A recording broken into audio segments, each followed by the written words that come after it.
This message is produced by truthfromgod.com, which is one of hundreds of messages that can be read, heard, and watched at truthfromgod.com.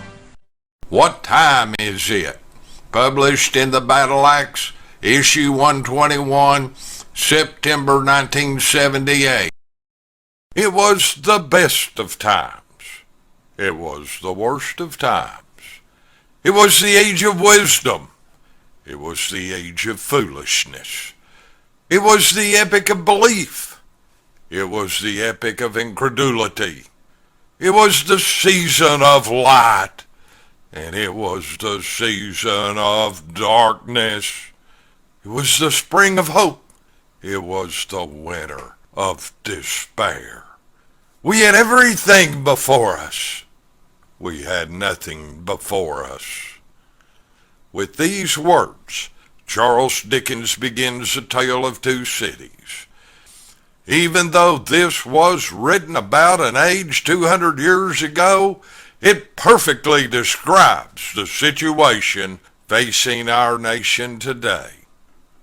We are constantly told through the perverted news media that this is the best of times, and yet the deep spirit within N.E.W.S moans that it is the worst of times.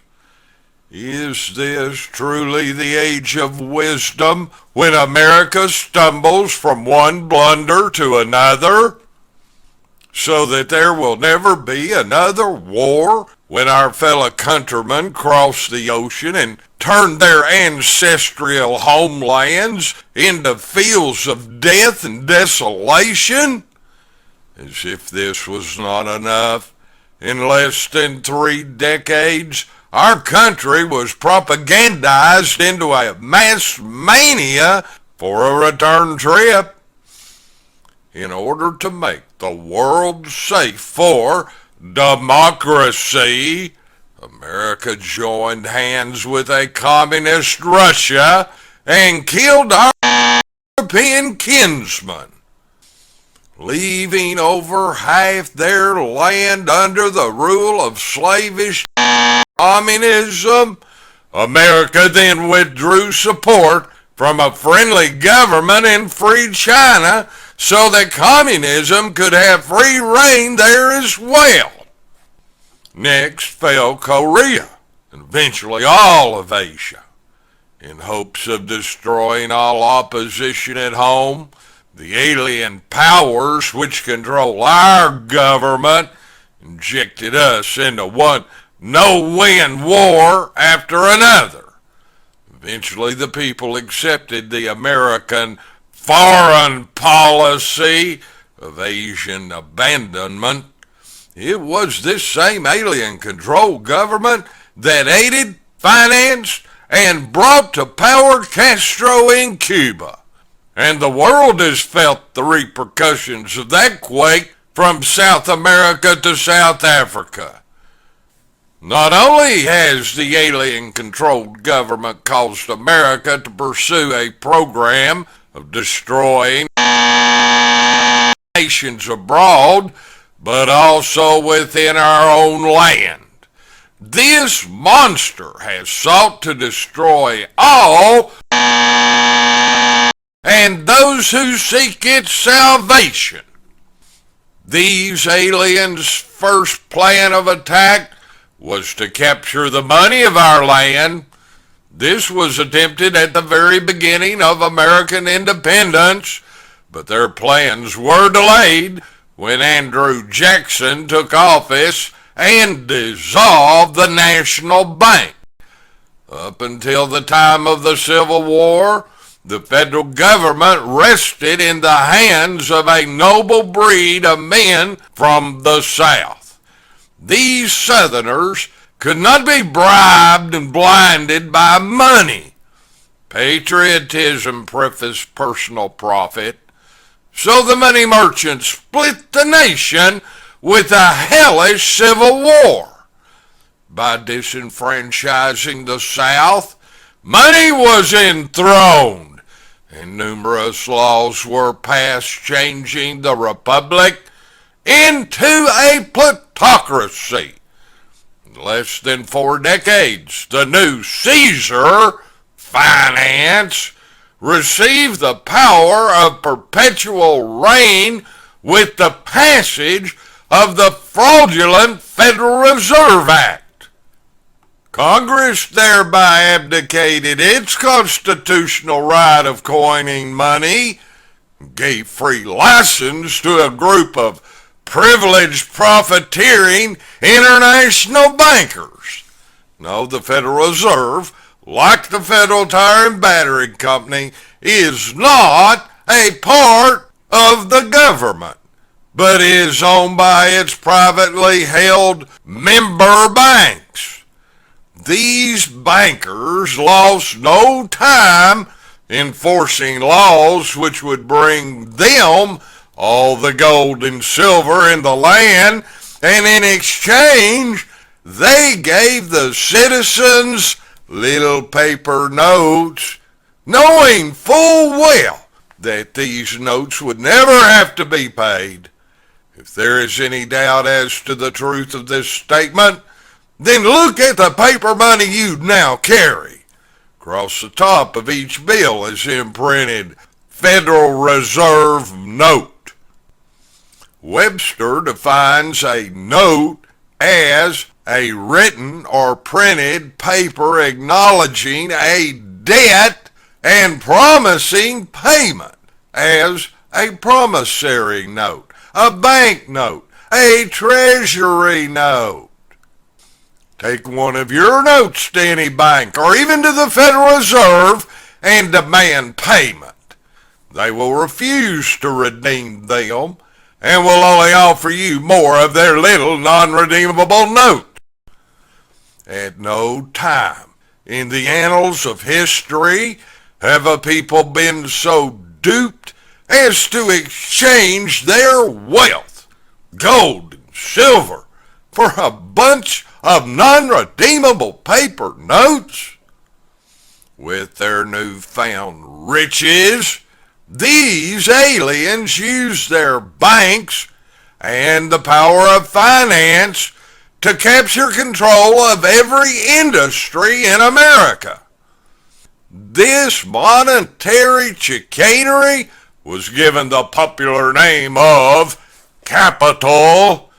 Corporations soon gained silent controlling partners with the new capital.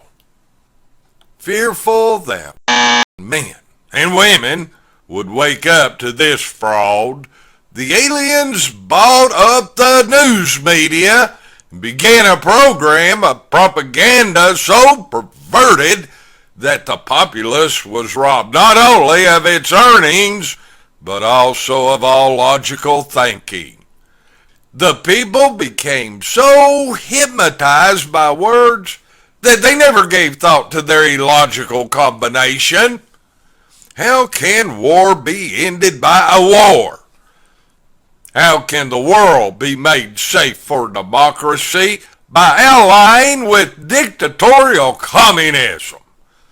How can Asia be free when all American support is withdrawn in the face of all-out communist aggression?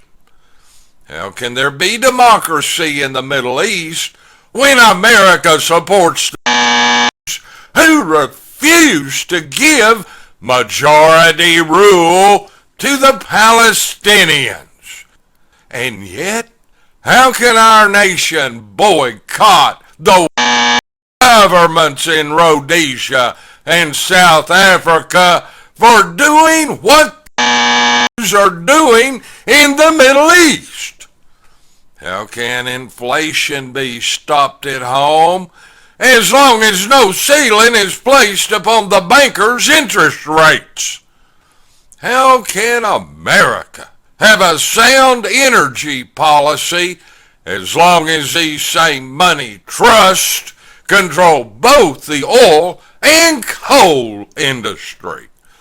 How can America ever solve any of her problems as long as the people are propagandized by the perverted news media. How can America ever see the aliens who control the government as long as their eyes are closed to its faces? There are legions of facts, documented records, and data on every hand which identifies them as the conspirator, perpetuator, agitator, and conductor of the genocide of its high culture. Take a searching look at the faces in the news. Look at the names associated with big business, capital, banking, those who hold the positions of authority in every area, including the government. Before the truth can be seen, the rose-colored glasses of equality provided by the propaganda media must be removed. Only then will the pompous-sounding platitudes be exposed as a sham which the alien world perpetuated in order to conquer, enslave, and ultimately destroy man. For humanity's sake, the chose to make the supreme blood sacrifice upon its avarice altars, and through perverted propaganda is pitted against in war abroad and in strikes and civil strife at home. Until their money power is crushed, America will continue to be dragged down under alien rule. All laws will be discriminatory against the worker in favor of the alien parasites. Don't be so gullible and misled into believing that want freedom or equality. It's not freedom or equality that they want, but it is supremacy. They want what you have and will never be satisfied until they have it all. Who will rule? With all its kindness toward others, or with all its deep-rooted hatred of all others? The future belongs to our children. That is, if we take action against these aliens, if is here for the 21st century, then it will only be because we rose up, ripped off the aliens' mask of deceit, and drove them from every position of authority and power. This is the hour to speak out. This is the time to act. The future will be determined by our sacrifice today. We need your help. Our nation needs it. And the survival of our aliens upon it.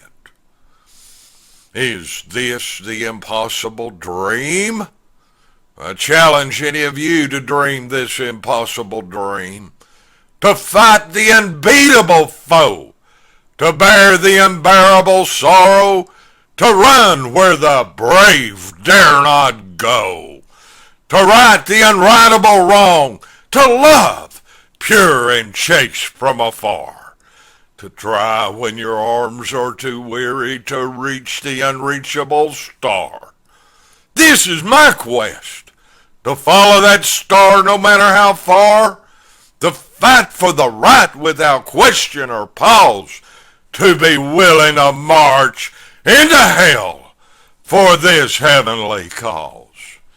And I know if I'll only be true to this glorious quest, that my heart will be peaceful and calm when I'm laid to my rest. And the world will be better for this. That one man scorned and covered with scars still strove with his last ounce of courage to reach the unreachable star. There is no substitute alternative for victory.